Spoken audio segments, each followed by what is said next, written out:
totalizzatore nazionale quando la macchina sta per lasciare i concorrenti. Si è ritratto Pollon Pitch, perde un po' l'ala Papete Price, c'è lotta per il comando, si apre il galoppo Puer Sicuro che vuole andare davanti, ne lascia altri in lotta, ha sbagliato anche Terlasio Bro che aveva tentato il lancio compresso fra Pioggia, Pandemonium e Papete che rimonta all'esterno, che cerca di andare davanti, rischia il fuorigiri la Ieri Corelli con uno strappone in terza ruota.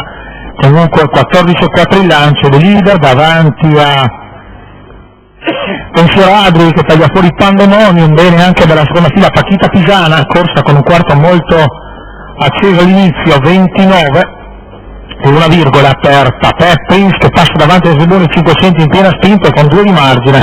Su Pensiero Adri è rimasto scoperto Pandemonium, così che ne prende la scia Poveglia in risalita esterna, 45 scarsi per i primi 600, gruppo completato da Pelmo Rob e Pioggia Oils. Nelle retrovie sono seguiti da Pollon Pitch quando si va ad affrontare la seconda, penultima curva. Prova a rallentare ma non lo fa di tantissimo.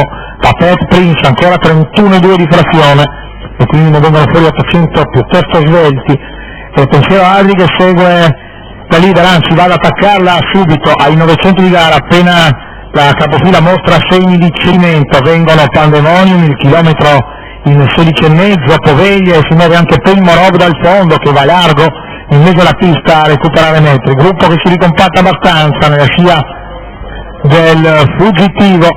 Pensiero Adri agli ultimi 400 metri, fa fronte in 31,6, la più lenta delle tre. Pandemonium ha riportato sotto anche Poveglia, poi quarto dovrebbe essere Pelmo Rob, questi vanno a fare l'arrivo. Pandemonium che va di fuori a Pensiero Adri,